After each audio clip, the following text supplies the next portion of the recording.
Listener advisory. This is just a stupid podcast we're doing for shits and giggles, so we apologize to anyone who's subjected to any of this. If you stick around long enough, I'm sure you'll see what I mean. If you find talking about horrible things with a bit of levity distasteful, well, how do you exist? Seriously, you have a secret and I wouldn't even want it. But really, this podcast might not be for you, and you might want to check out one of the more somber-toned true crime podcasts that are available.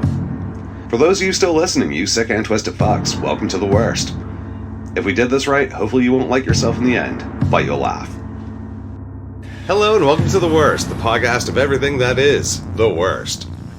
I'm your host, Mark, and sitting next to me is my lovely wife and co-host, Gina. That's me. And together we are Mental Illness Theater. Yes, we are. Oh, God. Quite a bit. Most of the time, yes. How are you doing tonight? Oh, I'm quite good. How are you? Not bad at all. Watching the snow fall. Yeah. Enjoying New Brunswick winter. It's your first. It is. I'm used to the Nova Scotian winters, and here we are. It's basically the same, but a little bit more snowy and cold. Yeah, it's a lot colder. Less rain, which isn't a bad thing. Winter rain's fun shit. No, it's slippery. It's the worst.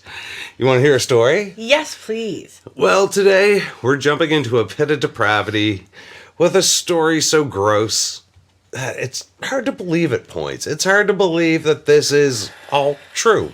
Yeah, it's just one of those. I knew it was going to be bad. There was no way it wasn't just, the cursory read.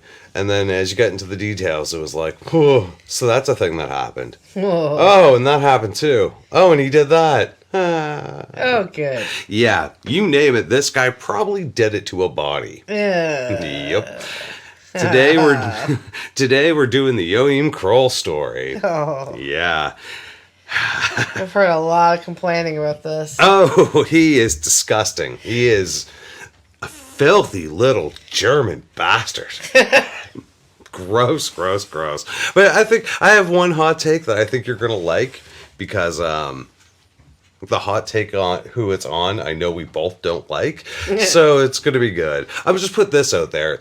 At different points, this guy reminds me of 3 different serial killers in different ways. All right. Mm-hmm. That could be interesting. And it's not the whole way through. It's just little aspects. Yeah. In the summer of 1976, German police literally stumbled across a tiny little sex fiend that had committed some of the worst crimes in the country's history. This man named Joachim Kroll let the police into his apartment and into a crime scene that was almost beyond description. Hey, come on in. Yeah, I guess. Well, you caught me. You might as well see the show. Which he did. Then this strange little man quickly admitted to the horrific crimes that had taken place in his apartment. After his arrest, Kroll started to tell police about other people he had killed, and raped, and then ate. Usually in that order. Hopefully. I ate them, then killed them, then raped them. Yeah, no, I mean, if that's the 3 options, those... Yeah. I don't want to get eaten before It's still bad. It's all bad. I don't want any of those 3 things to happen to anybody. No. But the order matters. Fair enough. Okay. That is a good point. Yeah. And even though the police had seen his apartment and the horrific scene, which we're going to get into, the police were still a little skeptical at first until Kroll started giving really disturbing details of the crimes. Yeah. Slowly, the police realized that this strange little man, who was borderline mentally disabled, was not talking bullshit, and was in fact one of the most depraved serial killers they had ever seen. They started linking up the details he was giving to unsolved crimes, and pretty soon, this non-assuming looking little weirdo was believed to have killed at least 14 people. Oh. Yeah. Turns out, Joachim Kroll was a necrophilic cannibal that preyed mostly on young women and girls. And when the extent of his crimes came to light, Kroll was given the monikers the Ruhr Cannibal, the Ruhr Hunter, or the Duisburg Man-Eater. Oh. Yeah. I don't like any of those names.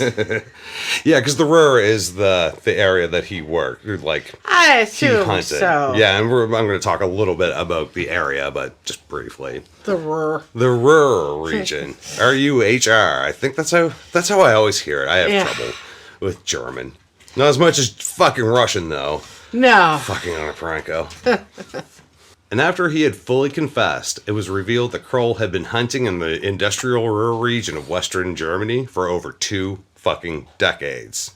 21 years, in fact. It's fine. Don't worry about it. Yeah.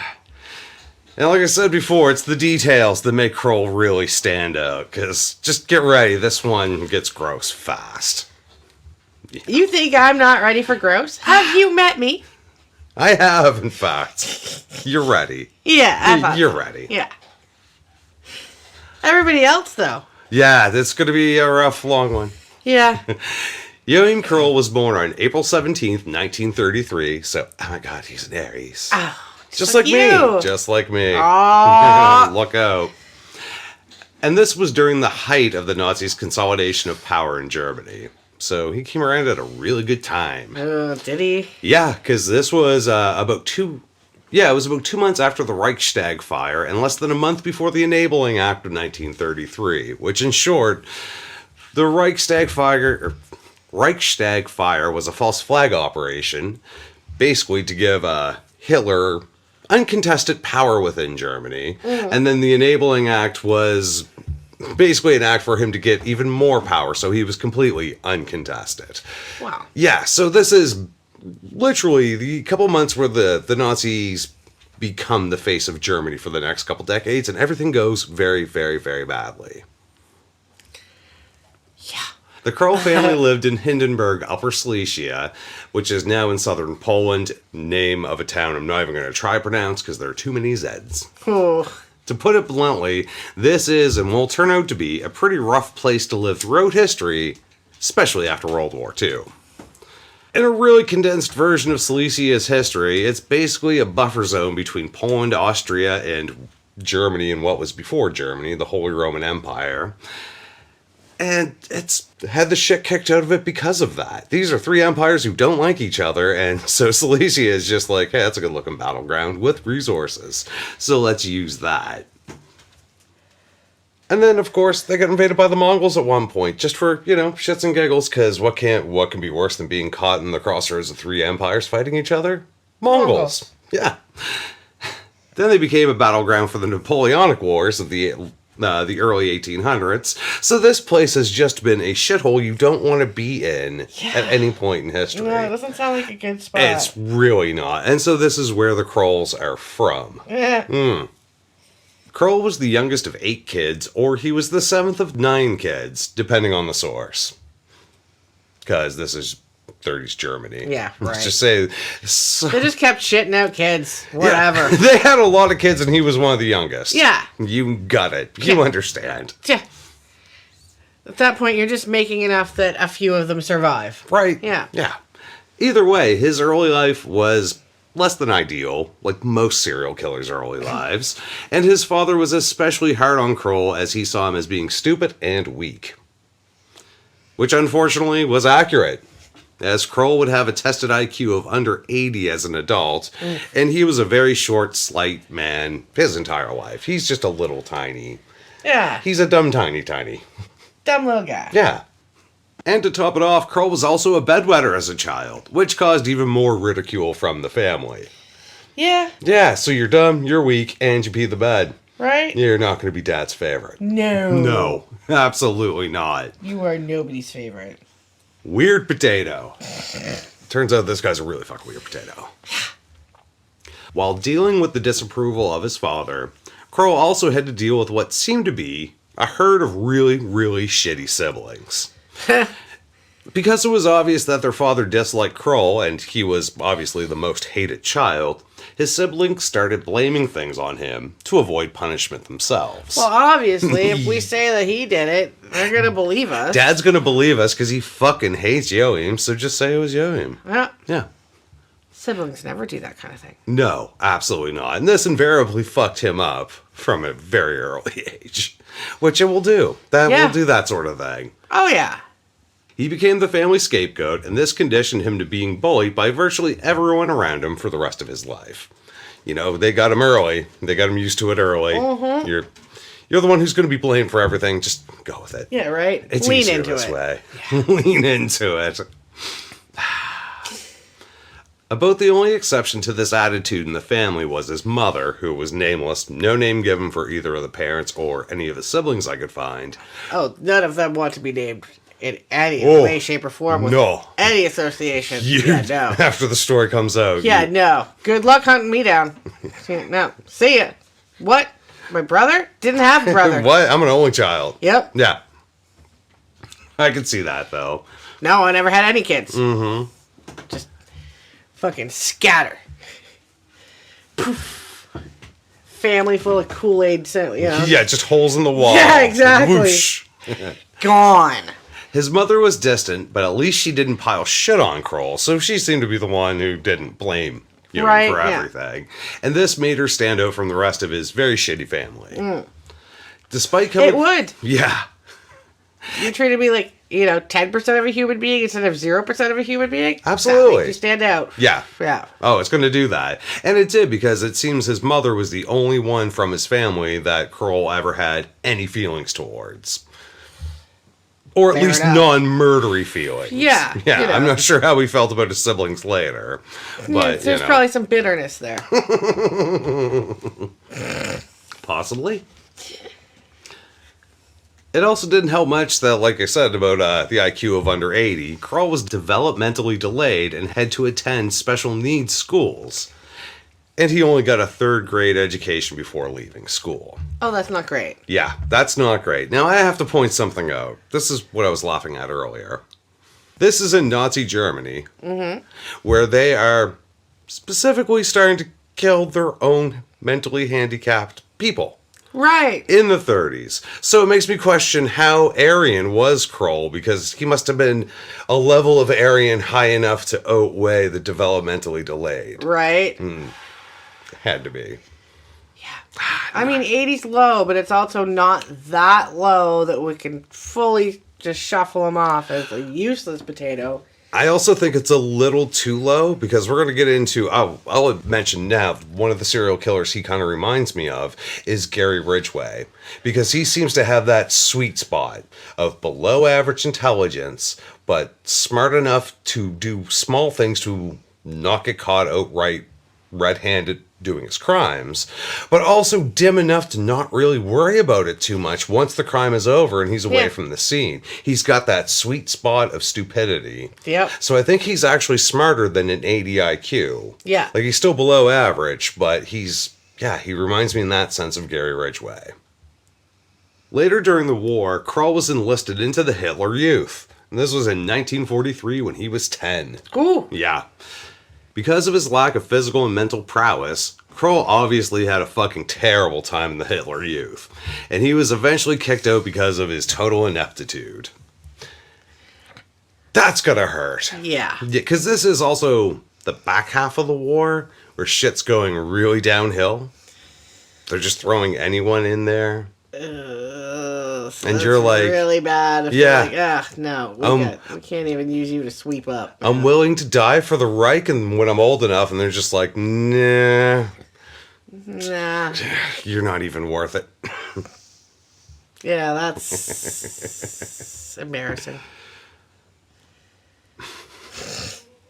Not long after getting the boot from the Hitler Youth, the war in the East turned very badly for the Nazis, and the Kroll family had to flee their home in Upper Silesia.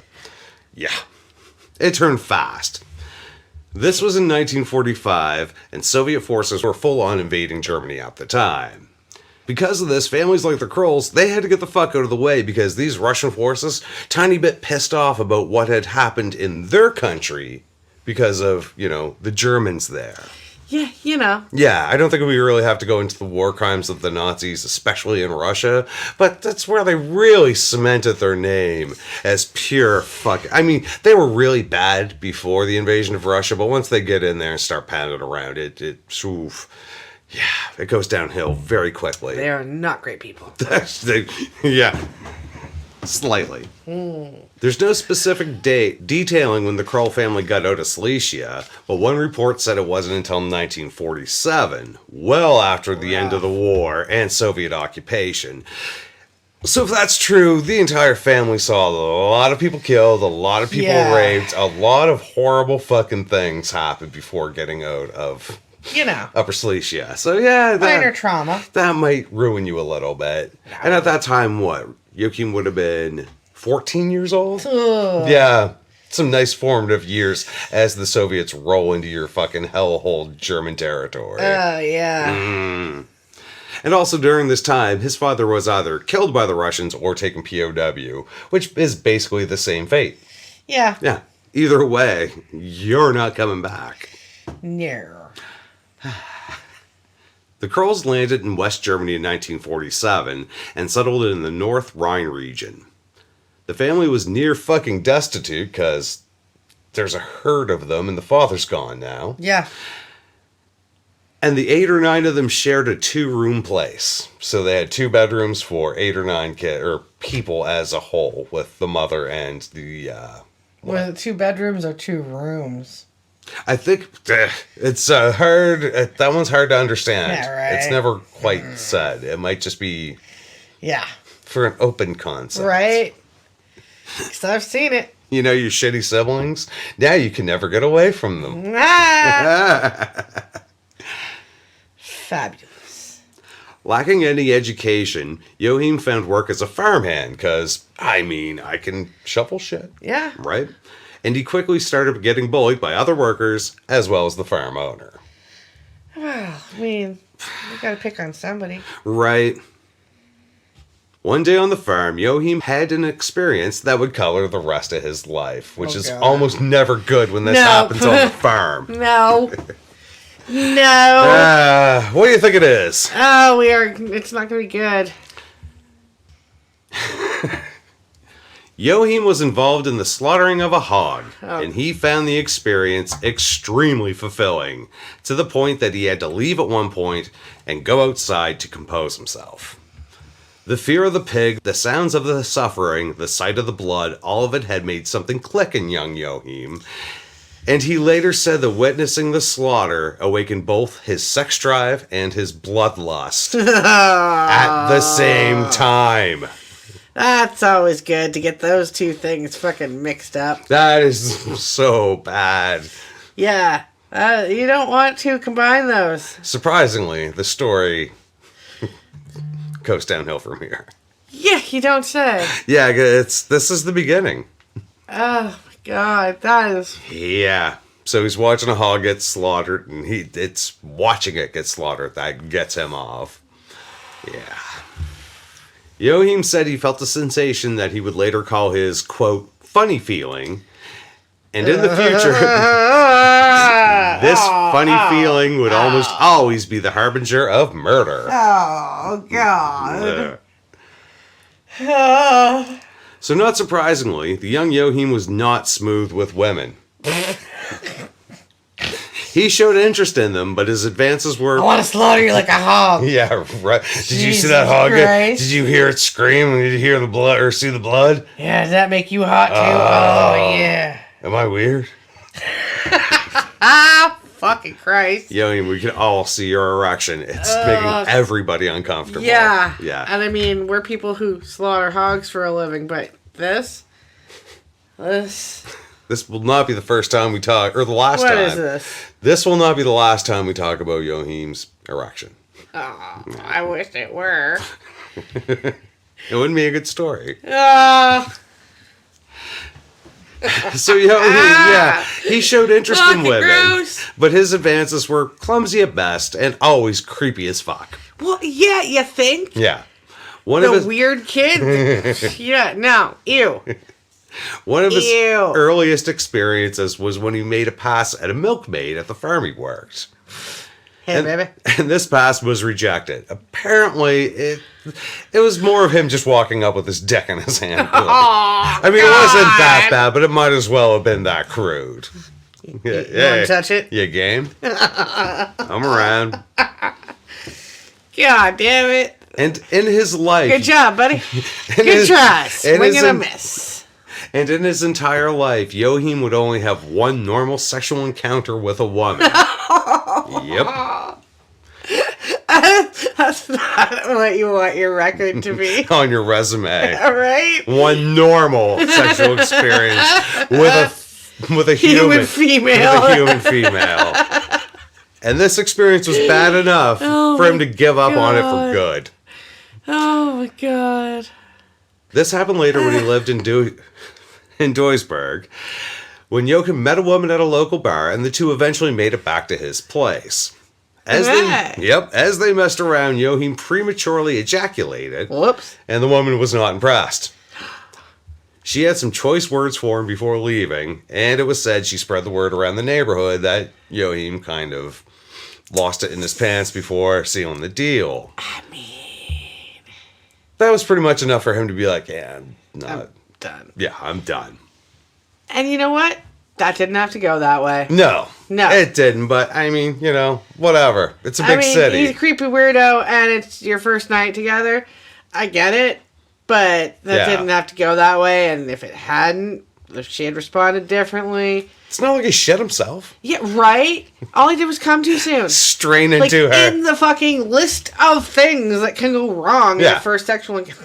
Yeah, right. Big fucking deal. Yeah, but apparently. Yeah, apparently it was a huge deal. German women have a different stance. Yeah. I expect a Nazi Superman, goddammit. Right? I mean, this is... post-war Germany, man. I was getting pounded by the Third Reich. Fuck. Yeah. What are you doing counting your drawers? Pussy. That makes me feel bad. Yeah? Yeah.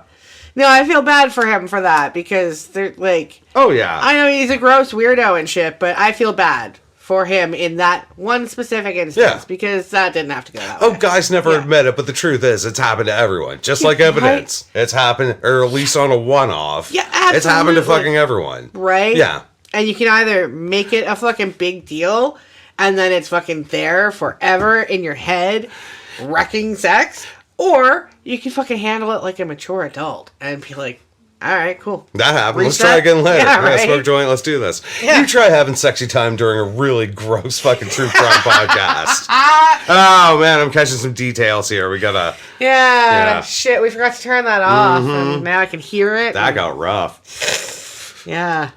So Joachim continued on like this as a bullied farm worker that still lived with his mother and had no skills with the opposite sex for quite a few years. But he really got off watching pigs being killed, and back on the farm, Joachim had another life-changing experience. Oh, no. Yeah. So, life-changing farm experience number 2. Ugh. One day, Joachim witnessed a bull inseminating a cow, and this gave him a great idea. I could do that. If he couldn't have sex with a human woman, he could at least practice on farm animals. Oh, God, the poor animals. And in no time, Joachim made a habit of violating the livestock on any chance he was just running around. Why not? Yeah. Who's going to stop me? Right? What are the animals going to do? Tell? They're already fucking bullying me. Yeah. Like, whatever. Yeah, oh, no, I'm the animal fucker now. Oh, no. Yeah, right. Fine. At least I'm getting some. Fuck you. He's probably making eye contact. Yeah. God.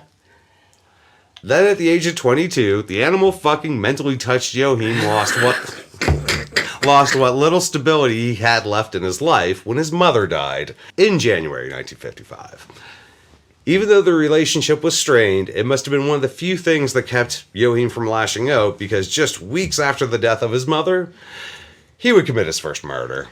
Wow. Yeah. He was grieving. He was grieving, and this is just his grieving process. This is his 21-year slaughtering grieving process. Yeah. I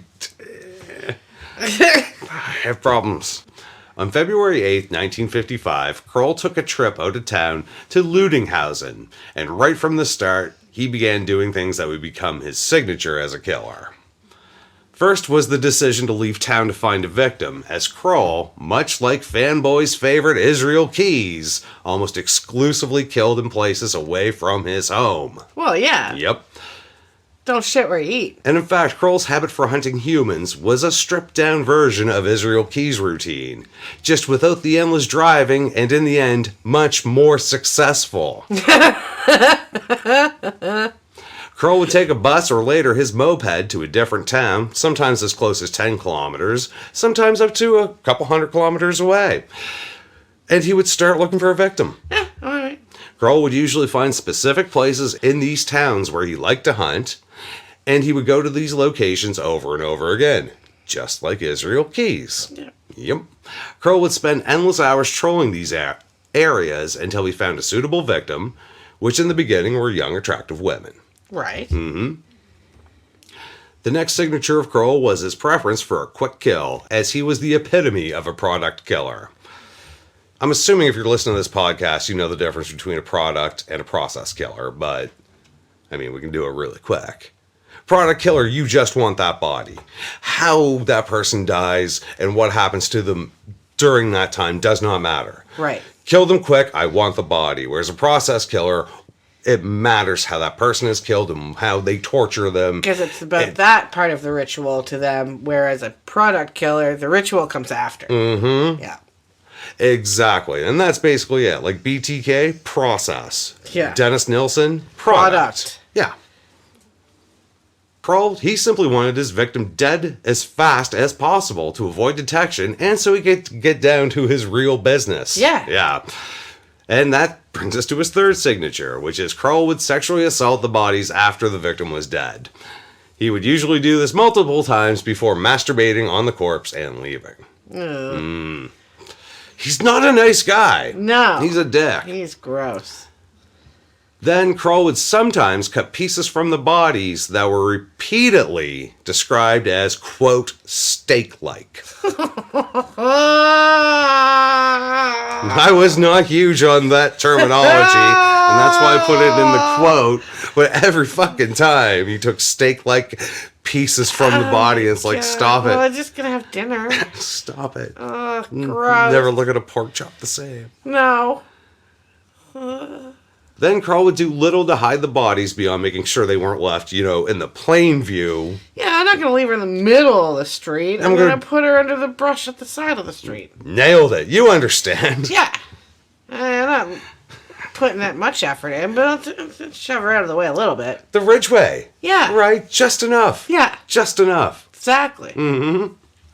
And then Kroll would leave town and go home with his steaks in his hand or his pocket and hop on the bus. I wonder if he had butcher paper so he could have little packets with him on. I feel like he must have. Yeah, right. Yeah. Oh, God. He seems like the type. Yeah, I know. If he decided, For some reason, he does seem like the type that he would have some sort of wrapper for it. It's part of his thing. Yeah. Yeah. He has a thing and he sticks to it pretty much religiously. I don't like him.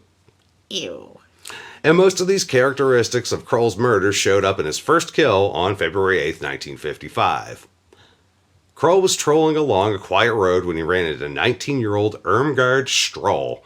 And in his words, he made a pass at her, which once again was probably just dick out. Hey, baby. Hey. Can I put this inside you? You like it? Wiggle it around a little?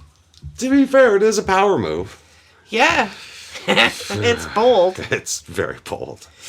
Obviously, Irmgard was less than impressed with Kroll's sloppy form of seduction, because, yeah, that's your dick. I'm not impressed.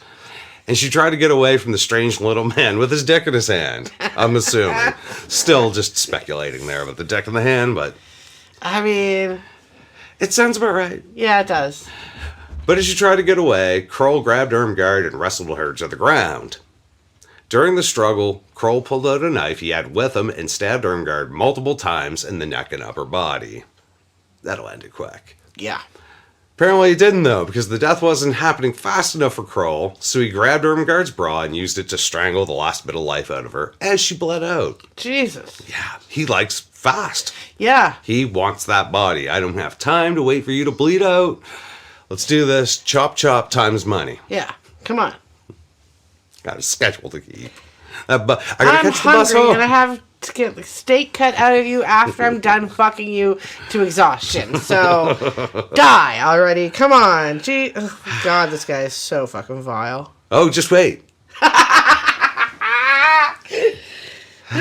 So with Irmgard dead, Kroll went to work on the body. He started by trying to engage in necrophilia, but he was unsuccessful and he prematurely ejaculated.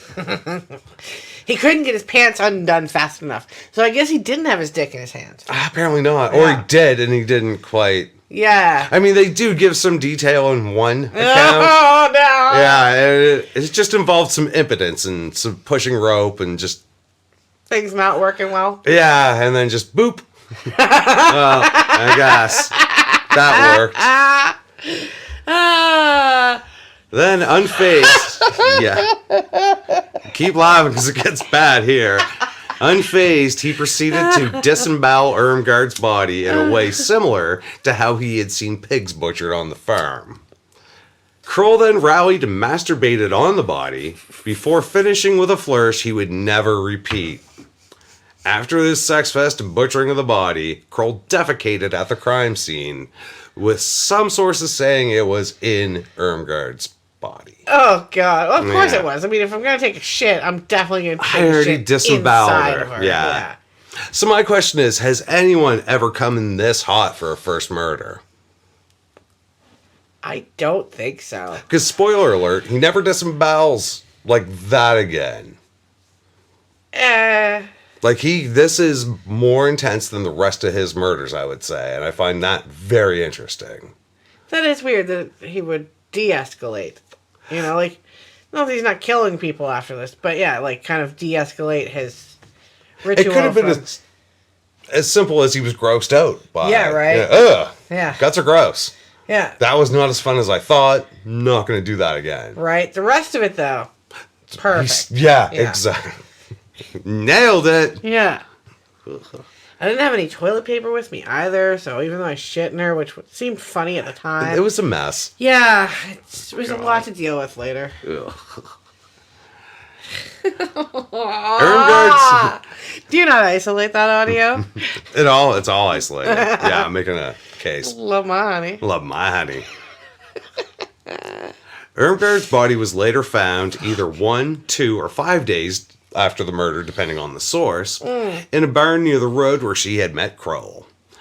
The police were completely aghast at the crime scene, and they made one critical mistake when they inspected the body. Threw up everywhere because of the unholy amount of semen found on and in Irmgard's body, the police were convinced that she had been a victim of a gang rape. Well, I mean, they didn't realize that it was one horny little weirdo who was just fucking going over and over and over until he was fucking exhausted. Yep. That is exactly what happened. Yeah. That's how much semen this little mentally touched fucking German dude produces. Yep. Quote, a great quantity of sperm was found in the vagina and also on the abdomen and scattered through the pubic hair. Skeet, skeet, skeet, motherfucker! Oh my god. Ah, man. Ew. I'd also like to point out, this was Kroll's first successful sexual encounter with a human woman. Let that set in. Don't let it set in. Yeah, that is... That'll leave a stain. Just... You want to hit that with the soda water before it sets. It's a bad day. Fuck yeah, it is. Hey, I finally put my penis in a vagina, but I had to kill her first. Yeah, and that clicks. Ugh, yeah. After the murder of Irmgard Stroll, Kroll was never suspected of the crime, and he said he went on a 4-year hiatus from killing afterwards. I grossed myself out so much that I was just done. It takes me 4 years to build up that much more sperm again. Maybe that's it, because he does take breaks, but he also has gaps in his memory, because a lot of this is put together from his memory afterwards. And he even admits, I mean, some of them are clear, and some I don't really remember very much. Which, yeah. Nice. That's very nice. Yeah. I always want to be the one that isn't remembered. Right? I want to kill so much that there are some that I forget. Yeah. That is not... That's too much. Good. So yeah, even though he said he went on a 4-year hiatus, the police believed he had been involved in other murders in the region at the time, and he probably just forgot them. I had to go with yeah. Yeah. In 1956, Kroll is thought to have killed and raped Erika Schulter in Kirchhellen, which is about 35 kilometers or 21 miles away from the city of Duisburg. There's not a lot of info on this attack, and Kroll would not be convicted of it, but the police, probably one of those, if you saw the evidence, we saw. Right. Which could sometimes be true. And there were buckets of cum on her. She was covered from head to toe.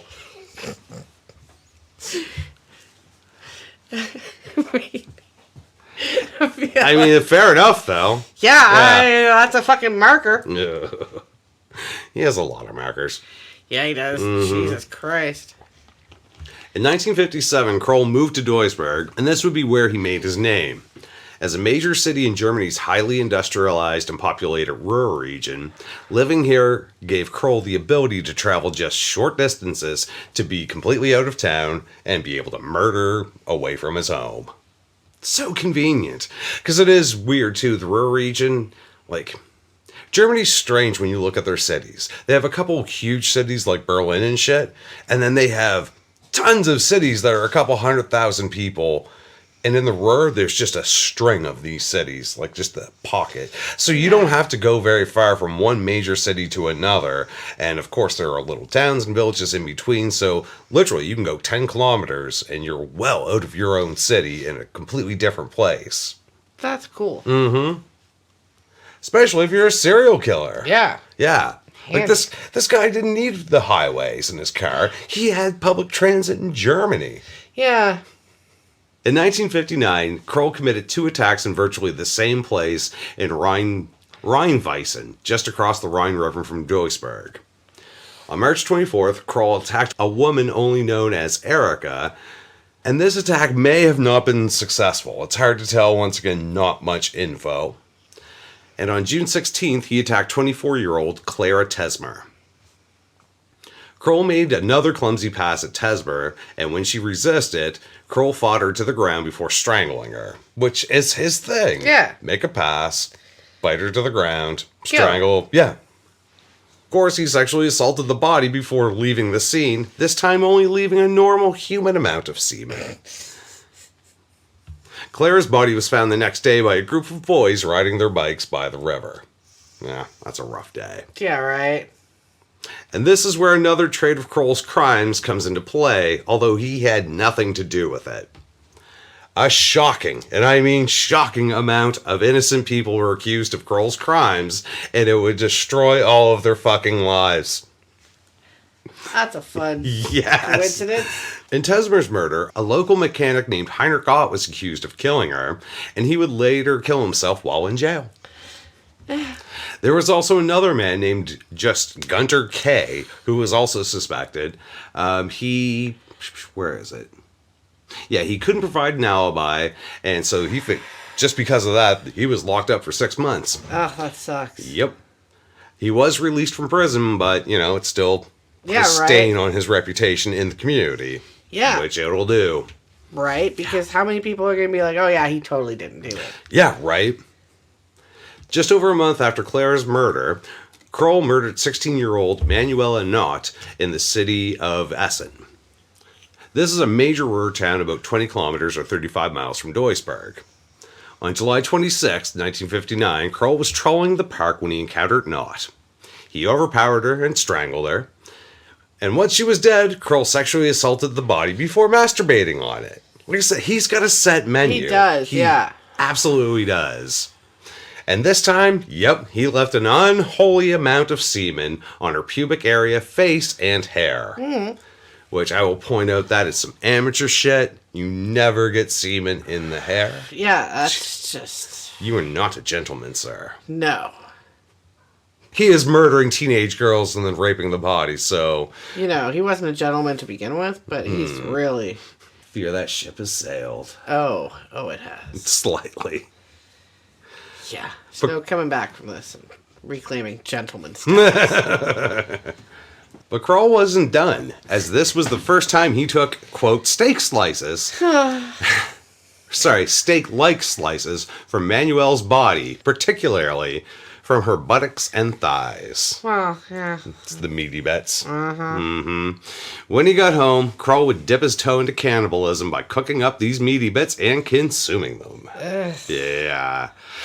So he was on the bus with these pieces of meat on him. Yeah, that's disconcerting. I mean... He's doing the Andre Crawford. Yeah, I've just been fucking this decomposing body in an abandoned Chicago fucking townhouse in the middle of summer and smoking crack. Yeah, and then hop on the bus and go to work. Hated that story. I know. I'm sure his coworkers and He was not other popular. passengers on the bus hated him as well. Just didn't know the story at the time. The fuck is that? Yeah, what do you reek of? It is particularly hard to pin down. It's pungent. Yeah, it's not just crack. There's something else there. Is that dead hooker? Oh, yeah. Once you smell it, you never forget the smell of dead hooker. Ugh. None of these women were hookers. They are just unfortunate. No, these are very young, unfortunate women who ran into innocent this women, asshole. Yeah. Right? Just walking along, minding their own business. Turned down the weirdo with his dick in his hand. Yeah, right. Kroll had done little to hide Knott's body, and when she was found, the police made the same mistakes they had before. Because of the ridiculous amount of semen found at the scene, they were convinced that she had been killed by a gang of young perverts, and Kroll was never even considered as a suspect. Of course. Yeah, it's too much semen. That's not one Yeah, person. it can't be. But then again, then the police turned around and blamed one person for the crime. Of course. Yep. Wow. Almost 6 months after the murder, 24-year-old Horst Otto walked into a police station and confessed to killing Manuel. So I guess I can understand why. Yeah, right? Yeah. The police took Otto's confession at face value and tossed his ass in jail, but later he recanted his confession, and there doesn't seem to be much evidence against him, seeing how later Kroll was like, oh yeah, I did that one. that was me. Yeah. I'm proud of that one. Yeah. You know why. In March 1961, Otto was convicted and sentenced to 8 years.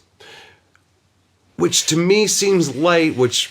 Yeah, if it's it supposed does to be seem the light. murder, rape, and mutilation of a 16-year-old girl... 8 years doesn't seem like a lot. Right.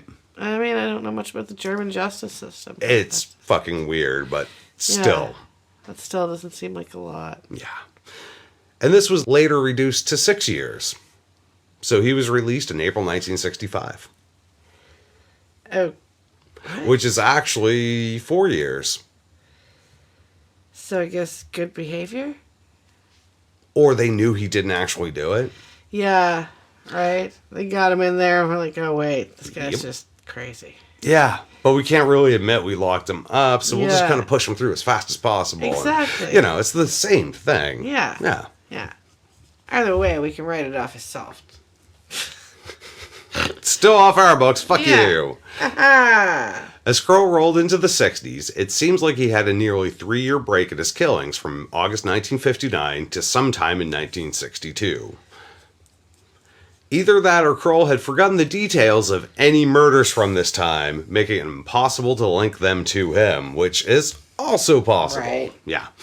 Later, when he was confessing to his crimes, Kroll did have trouble remembering particular details of some of his older crimes, so this is definitely possible. Yeah. Yeah.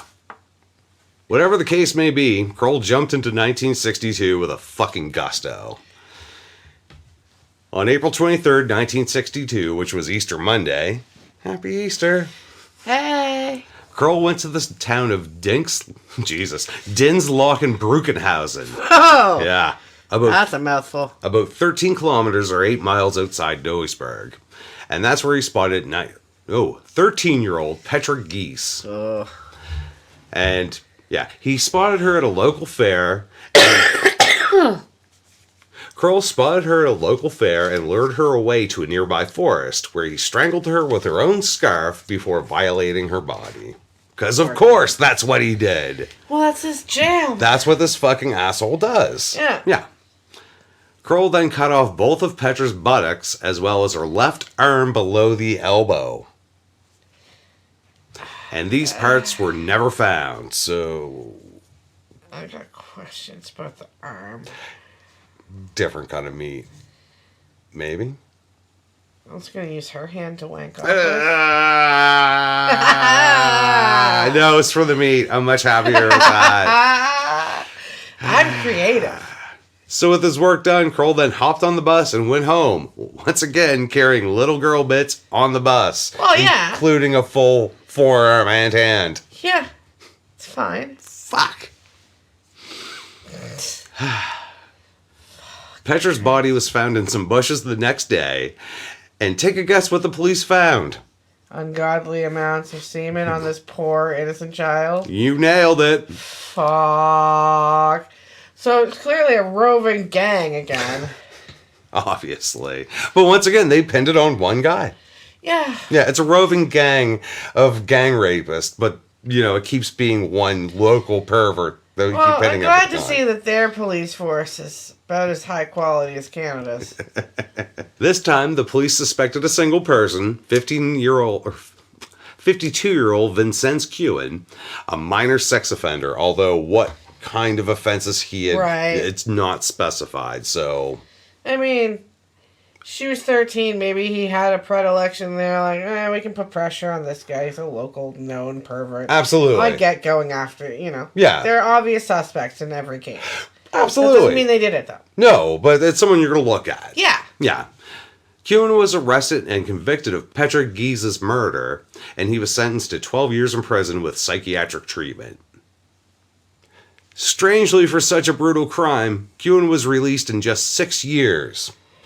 That's the same. For supposedly killing, raping, and dismembering another 13-year-old girl. Yeah. Yeah.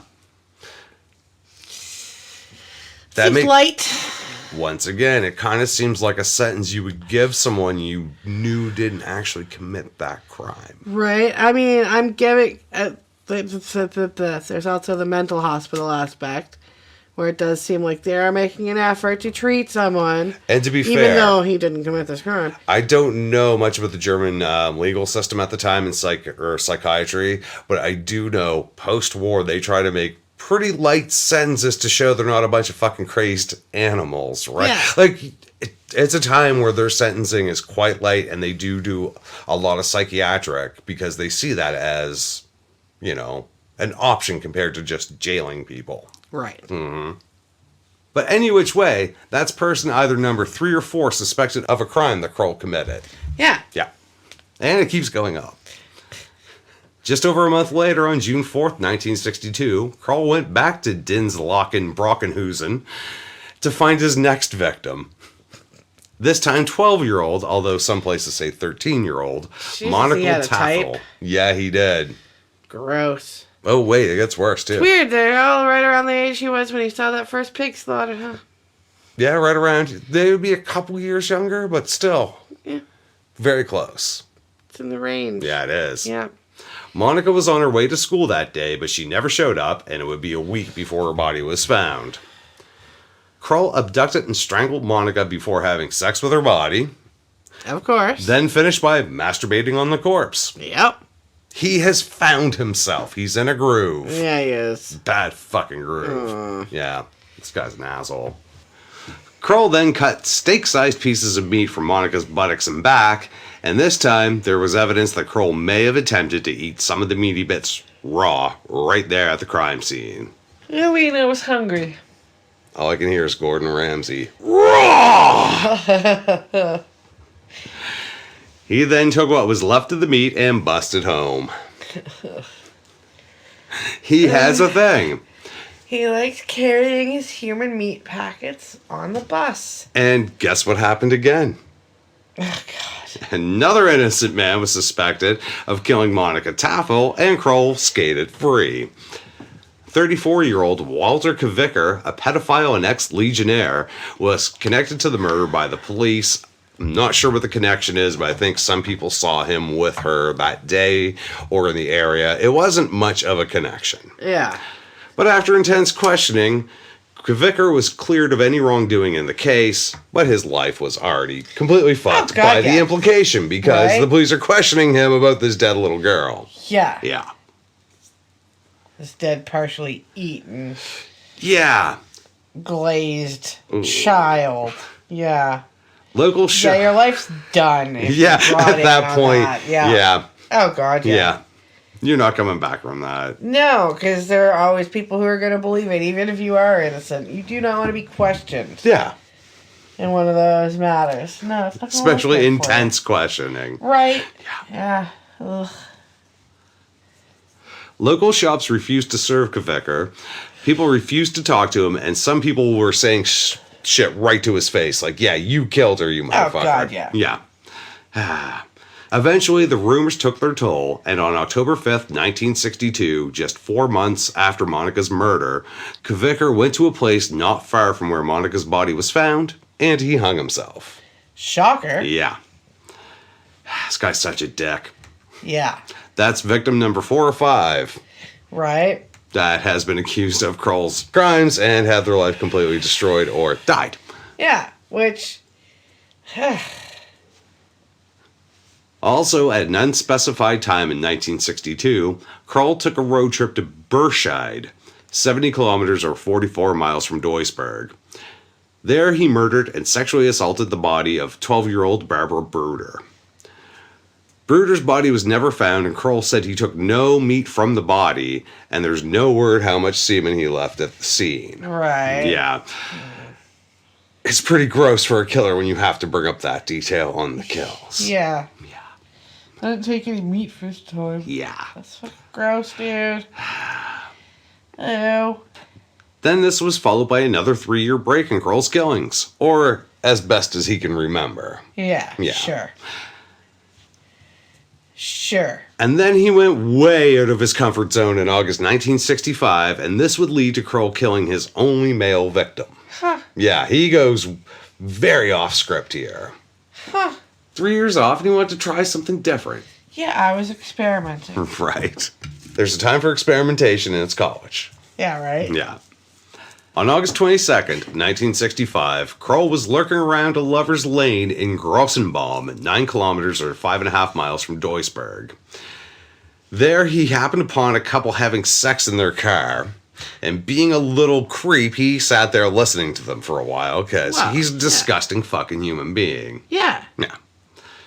Kroll then used his knife to slash one of the car's tires, and he believed this would be enough to stop the car when the couple went to leave. As he was doing this, the man inside the car, Hermann Schmitz, who couldn't be more German if he fucking tried. Hermann Schmitz.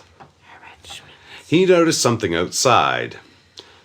He got out and confronted Kroll, and that's when Kroll stabbed him multiple times in the chest, because he's not fucking around, he's there to kill. Yeah. He's not there to listen to people fuck, he's there to do that and then kill them. Yeah. Herman's girlfriend, Rita A., was fucking horrified, and thankfully, she kept her nerve despite watching her boyfriend getting stabbed by a weird dude with an obvious erection that seemed to appear out of nowhere. Yeah. It's impressive to keep your nerve during that. She really does, too. This woman is hard as fuck. Do not mess with German women. Yeah. Rita slid into the driver's seat, put the car into gear, and gunned it for Kroll, and she just narrowly missed him. Like Kroll said later, like, she was close. This was enough to chase Kroll away, and Rita returned to Herman just in time to get there as he died. Awesome! Yeah. She was also really smart because before getting out of the car, she took, like, I think it said it was a hairpin or a hair clip and jammed it under the horn, like, basically to keep it pressed down. Nice. Yeah, to bring attention to... Smart. This woman's fucking really, really smart. The horn worked in bringing attention to the situation, and very soon, people were showing up to see what was going on. Yeah. Rita was able to give police a description of the attacker, but because Kroll was so fucking nondescript, it was little help. Yeah. Like, I don't know. Little weird dude with his dick out. All I saw was him stabbing. Like, fuck. Yeah. Right? And this would be the closest Kroll would come to being stopped, either by the police or by one of his potential victims, and to convince Kroll to stick to the routine he had perfected, instead of attacking any type of adults. Yeah. Yeah, or couples. This was a mistake. This was a huge mistake. Yeah. Yeah, he almost got run over. Right. He almost got caught. Never again. No. Yeah. You live, you learn. Right? Live, laugh, love. Yeah. We need that stencil. No, thank you. So, how you feeling about Kroll? He's a nice guy, right? He's disgusting. How disgusting, on a scale of 0 to 10, or 1 to 10, how disgusting is Kroll right now? Oh, God, he's at least like an 8.5. Get ready. Because now we get to talk. Okay. This is some of the worst. So after this board attack on the couple, Kroll returned to his old habits on September 13th, 1966, when he murdered 20-year-old Ursula Rolling. This was in Forester Bush Park, which is about 25 kilometers or 16 miles north of Duisburg. So once again, pretty fucking close to home. Yeah. You got it. He keeps a circle, but it's far enough from his place. Yeah. That they never really catch on that, you know. They should, but they don't. It's early also. You know, this isn't modern times. This is the 60s. Yeah. I don't know if they know about, like, the circle that serial killers usually have around them. Right. That, hey, in the middle of that circle of kills, that's probably where that fucking idiot lives. Yeah, this is so early that he's one of the ones that, you know, they learn from. I hope they didn't learn much from him. How'd you spooge that much? You don't want to know. So? I had a very strict diet regimen. You eat the flesh of young girls. Yes. Oh, God. Made me virile. Gross. So it was about 7 p.m. and Rolling was going home from hanging out with her boyfriend at an ice cream parlor. Oh, for fuck's I sake. know, right? Could you get any cuter? Yeah. Jesus. And she was walking home through the park when she ran into Kroll. Oh, motherfucker. In Kroll's words, because we haven't heard from the man yet. Quote, I saw this woman in the park. She was young with short hair. I spoke to her and then grabbed her around the neck with my right arm. I dragged her into the bushes and threw her on the ground. I choked her until she stopped moving. Then I took off her pants and her other things, and then I did her. I left her lying there and took the train back to Duisburg. When I got home, I was still hot, and I had it with one of the dolls. And I did it with my hand a couple times. And Dolls? Yes, and this is when we should mention the dolls. Oh, all the dolls. No, we've just ramped up the gross scale. This is why I asked her with the fucking grossest creepiness scale. Oh, we've ramped right up. Kroll had an array of dolls in his apartment. Jesus. Ranging from normal-sized dolls to more human-sized dolls, right up to inflatable fuck dolls. I used to sell those. So he had them all. From like a little girl doll that a girl would play with, to a bigger version of that, to just an inflatable, mouth open, gross sex doll. Yeah. Kroll used these dolls for multiple things, but for the most part, they were sexual. Yeah, I don't think he was using them to drive in the carpool lane. In his moped. Yeah, right? Strap one to the back. Kroll would routinely have sex with a blow-up doll while choking one of the more realistic-sized dolls. Especially after his crimes. So he would do all this, and he would come home hot and fuck his dolls. Ugh. Ugh. And when he wasn't banging his dolls... Oh, Christ. And when he wasn't banging his dolls, Kroll would use the normal dolls to lure young girls to his apartment. You want to come have a tea party? That's right. In his neighborhood, Kroll had established himself as Uncle Joachim. Oh, no. The neighbor that always had candies and treats for the kids, and sometimes had some of them over to his apartment. Oh, we're at an 11 now. This. Oh, no. Uncle Joachim. That is so gross. Nope. And Uncle Joachim was so good at maintaining this facade that most parents in the neighborhood had no problem with their children hanging out with him right up until the day he was arrested. And in fact, his ex-flatmate, who was also one of his few friends, routinely let Kroll babysit his young child. Germany, what the fuck is going on? The fuck? Ew. Hey kids, want to come over and play with the dolls that they get off with? This is so fucking gross. Touch it. Ah! Yes. And back to Ursula Rolling, who was Kroll's most recent victim. Thank you. You're welcome. Guess who was accused of her murder? Oh, for fuck's sakes. Her boyfriend that bought her ice cream? That's right. Her boyfriend, Adolf Scheichel. Jesus. Who was also the last person who had seen her. Well, yeah. The police tore his life apart before clearing him, but of course, Adolf's life was a complete fucking disaster. Well, because there's always going to be, if you're accused of rape and murder. Yeah, of your girlfriend. Yeah, right. And less than 4 months after his girlfriend's murder, Scheichel drowned himself in the Main River. Jesus Christ. Yep, that's victim number 5 or 6 who has been accused. I mean, he's grieving his girlfriend. Yep. And having his life torn to shit. Yeah. Yeah. Good times. Jesus Christ. This guy's driven enough men to suicide to count them as victims of their own right. Right. Whew. Just before Christmas 1966, Kroll struck on the city of Essen when he abducted 5-year-old Ilona Harke. In a new twist, he took the child on a train to nearby Wuppertal, where they got on a bus and went to a wooded area together. Want to go in the woods, little girl? Yeah. Oh, fuck. Once there, Kroll took Ilona to a ditch and drowned the 5-year-old, quote, to see how someone drowned. Okay. That's great reason to kill a 5-year-old, apparently. Yep. This guy is... He then sexually assaulted the child's body before cutting pieces from her shoulders and buttocks, and then he took the bus home. Well, I gotta take my meat home to cook. So now he's gotten substantially younger. Yeah. Yeah, there's a big... He starts going all over the place here. Oof. Yeah. Now, in retrospect, this was probably the pinnacle of Kroll's life. He was attacking multiple women a year. He had plenty of... Oh, Jesus. And he had pretty much found his preferred way of killing.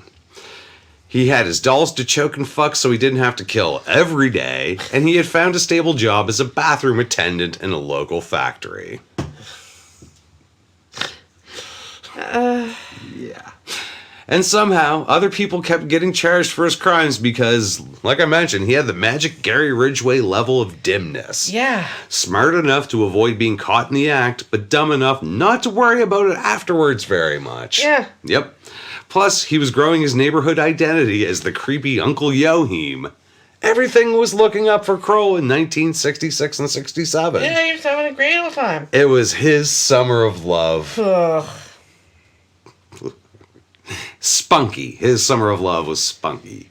It was not very lovey. 1967 did not start very well for Kroll, though, as his first attack of the year left one of his very few survivors. Oh? Yeah. On June 22nd, 1967, Kroll lured 10-year-old Gabrielle Putman into a cornfield near Kirchhellen to, quote, show her a rabbit. There's a bunny in the corn. It's not a bunny in the corn. There's never a bunny. No. There's never a puppy. There's never a bunny. Kittens. There's never baby goats in pajamas. No. Whatever it is, it's not there. Don't believe it. Yeah. But instead of a rabbit, Kroll showed the young girl some pornographic pictures, and her reaction wasn't what he had expected. Which is just, so what did you expect? Right? She's 10. Yeah. Yeah. This fucking guy. Gabrielle was horrified and tried to run away. Yeah. That's pretty normal response. Absolutely. But Kroll grabbed her and started to choke her. Luckily, a nearby coal mine had a shift change at this time, and the whistles and swarm of coal miners made Kroll think twice before going the full 9 in his crime. 'Cause right. We know what was coming. Yeah, yeah. He was going to choke her, strangle her, do his thing. Yeah. Take his meat. Take his meat and go home. Yeah. Yeah. So he thought Gabrielle was dead, and he just bailed before he was caught. But he was wrong, and Gabrielle survived the ordeal despite being left in a coma for 8 days. Whew. Yeah. Now, the incident wasn't reported to the police at the time, and it was only when Kroll was arrested in 1976 that Putman came forward about her brush with Kroll. Because basically her family, I'm sure, Yeah. you know, Right? you're already traumatized enough and you don't remember who it was. Just Yeah, right? Yeah. Fuck it. Bury it. fair enough, though. You know the fucking police in the 1960s aren't going to be like, oh, yeah, Let's track this guy down. Yeah. Yeah. I mean, all he did was choke her out a little bit. He was having some fun with her. Just goofing an around. 8-day coma. I was just What's the big goofing deal? around. In 1969, Kroll committed one of his stranger crimes. I mean, strange for him, not stranger than we. Right, I mean, they're already fucking weird. Yeah. He attacked 61-year-old Maria Hetkin. That's way off base. Way off base for him. Yeah. Yep.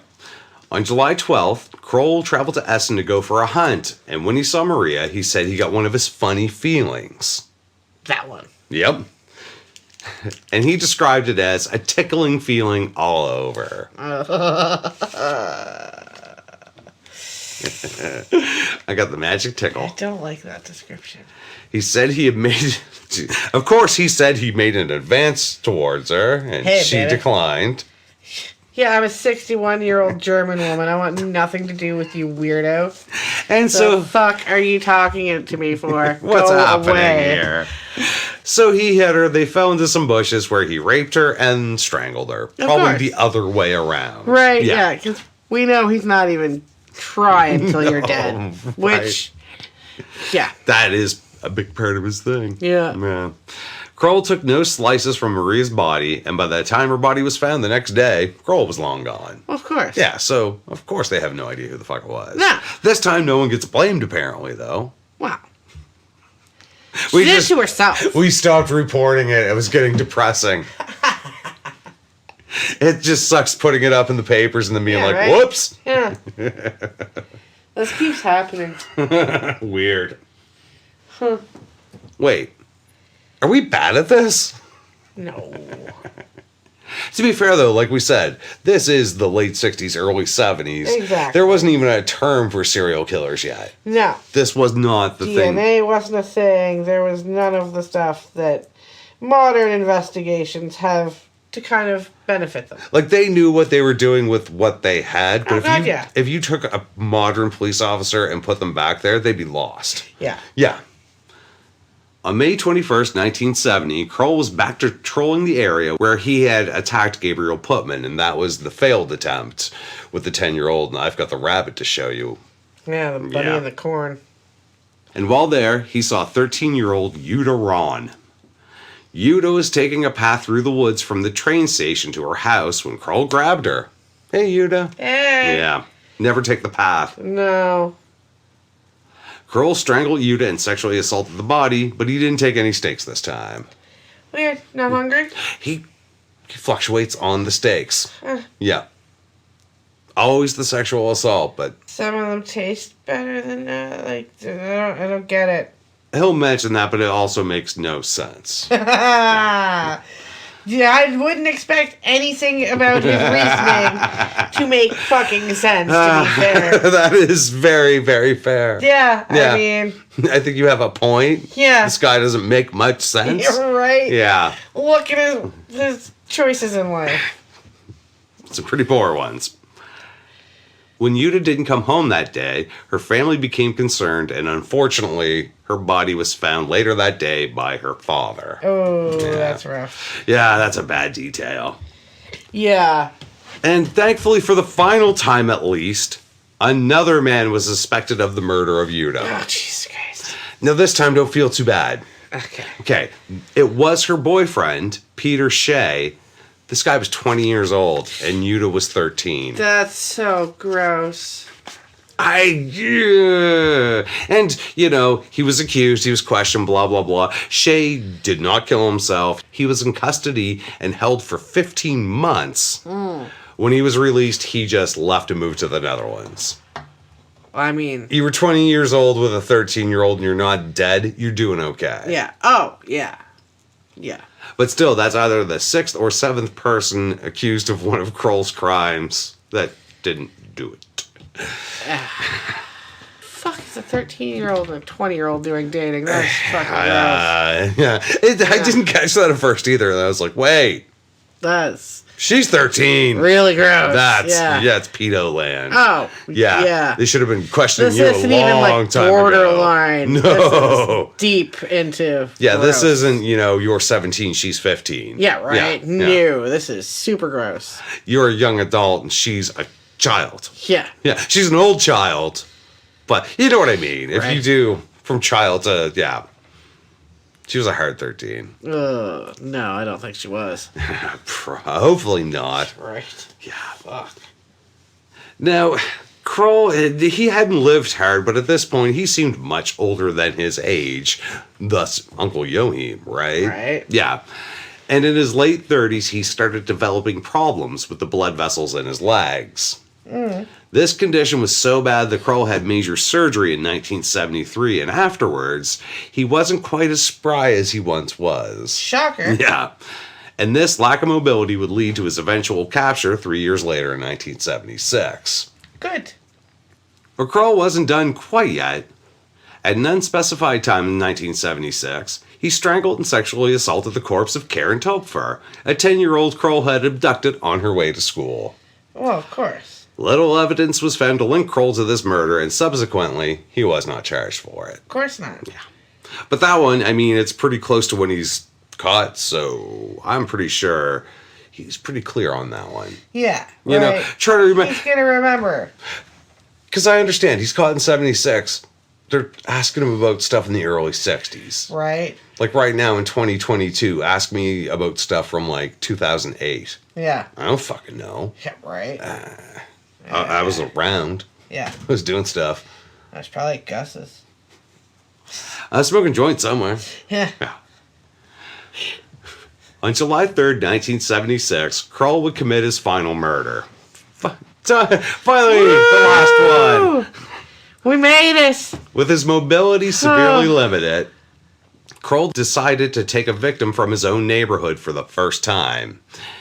And he set his dirty sights on 4-year-old Marion Ketter. Kroll saw Marion playing outside by herself, and he lured her into his apartment with promises of treats. Wow. Got some sweets for you, kid. Yeah. Uncle Joachim. Uncle Joachim's got some treats. Yeah, come over and play with my dolls, eat some treats. Oh, Jesus. But there were no treats, and Kroll turned on Marion pretty much as soon as she was in his home. He strangled the child before violating her corpse. Derp. Yeah, right. That's what happens. And then he went back to his cannibalistic ways. This time, Kroll eviscerated the 4-year-old's body, discarding the organs before wrapping up the choice cuts and packing them into his freezer. Kroll made a critical mistake here, and if he hadn't, it's terrifying to think how much longer he could have gone on just killing. Right. Instead of just bagging up the child's viscera and dumping it somewhere, Kroll made the Dennis Nilsson mistake, and he attempted to flush them down the toilet. Ugh. Now, there's also some debate if this is a shared toilet or a toilet in his apartment, which is, I think, on the top floor. I've seen it both ways, but it's really... Either way. Yeah. The day after Marion's disappearance, the police came to the building doing a door-to-door to see if anyone, had seen her, because she had been seen in the area. She's a local kid. Yeah. They're going to do that. Canvass the area. Normal. And that's when a neighbor below Kroll mentioned that the plumbing in the building had been acting strangely for the last day, like it was clogged with something. Huh. The neighbor had asked Kroll about the problem earlier, and Kroll had responded that the toilet was blocked, quote, with guts. He claimed they were from a rabbit he had butchered in his apartment. Which doesn't remind me of Richard Chase At all. the least. Nope. The neighbor was skeptical about Kroll's story, and he relayed all this to the police. And whoop, they decided it might be worth taking the time to talk to Kroll. Yeah, they're not the worst police in the world. Yeah. And I gotta ask, because I don't know if this has happened in any American or North American killer that I've seen, but this is the second European killer I've seen caught because of flushing innards. Right? Yeah, there's Dennis Nilsson, and then what the fuck do you Europeans think a toilet can handle? Apparently a lot. Jesus Christ. Yeah. Fuck. Kroll repeated his story about butchering a rabbit and flushing the beds But when a plumber was called to see what was clogging the plumbing, Kroll knew he was fucking done. Yeah, those are not going to be rabbit guts they pull out of there. No, they are not. And guess what the plumber found? Not rabbit guts. He fished Marion's lungs, liver, kidney, and heart from the pipes. You know.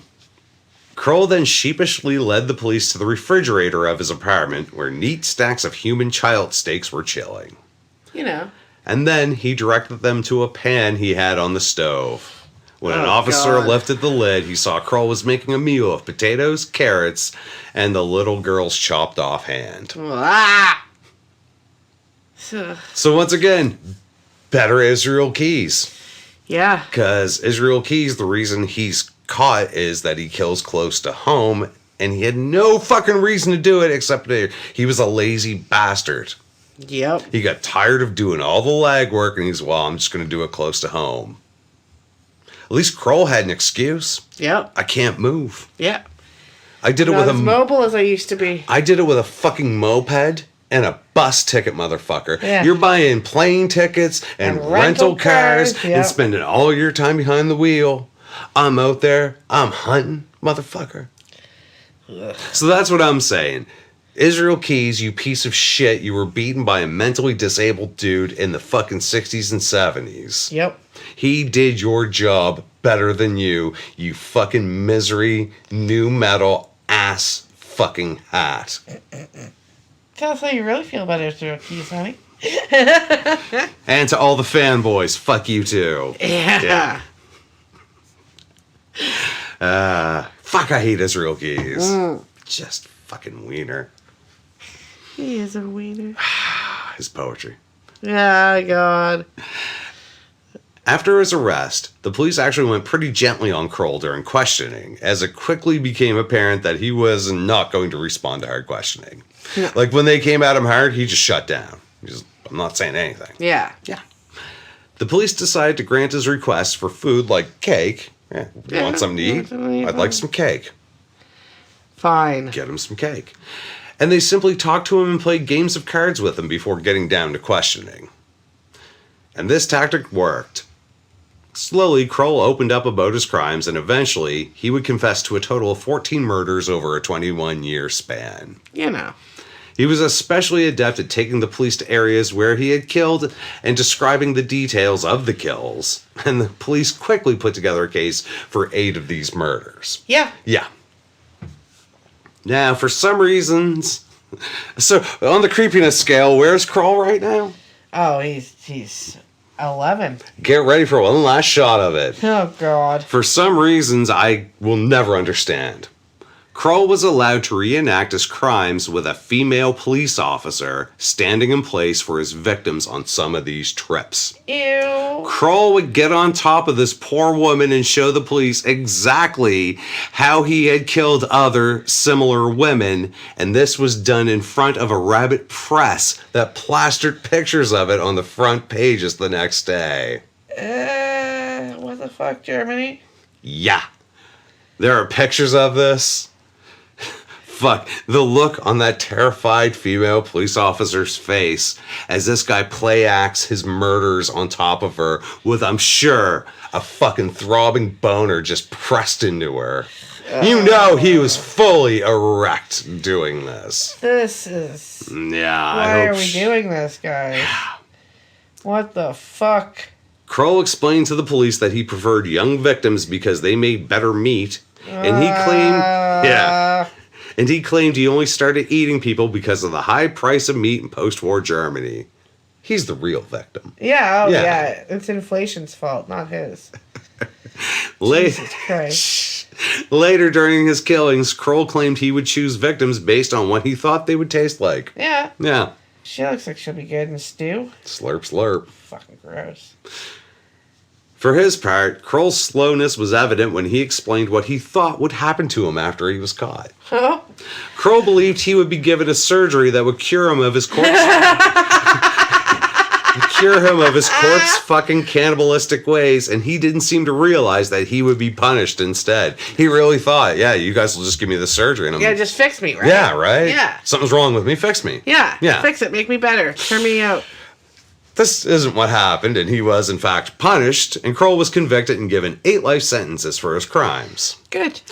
And in 1991, he died of a heart attack at the age of 58 while serving his time in prison at Rheinbach. And that is the horrible, semen-stained story of Joachim Kroll. It's a lot. It's disgusting. That is... He is disgusting. Just buckets of semen. Yeah, you should really need a shower after that one. I do. Yeah. Yeah, I feel dirty. There's nothing good about it. No. You know, the semen, the 6 or 7 people whose lives were destroyed because of him. Yeah. Fuck. The multiple suicides left in his wake because of the lives destroyed. Yeah, no. I mean, even take his lightest thing. That's not even a crime. It'd be enough to freak me out. Fucking blow-up dolls while choking another fucking life-size doll? Yeah, right? You Right come there. home and you see your roommate doing that? Wow. You know his old flatmate saw him do that at least once. Yeah. Yeah. Huh. I think it's time for me to move out. I've been talking to my girlfriend lately, and we're talking about moving in together. Yeah. Yeah. Yeah. I'm out. Mm-hmm. Yeah. Yeah. Fuck, Jesus. If you like that story, feel free to rate and review us on Apple Podcast or Spotify or whatever app you use. Yeah. I don't know if you can rate on others, but I'm sure. I think you can on Audible. Most of them you can now. Yeah. It seems to be the thing now. Yeah. Or just tell people about us, because I'm sure, I mean, everyone knows a freak who would like this sort of... Everyone has that one friend who it's like, don't even let them joke about things, because it gets horrible. Never put them on speakerphone. No. You can't predict what's coming out of their mouth. Yeah, right.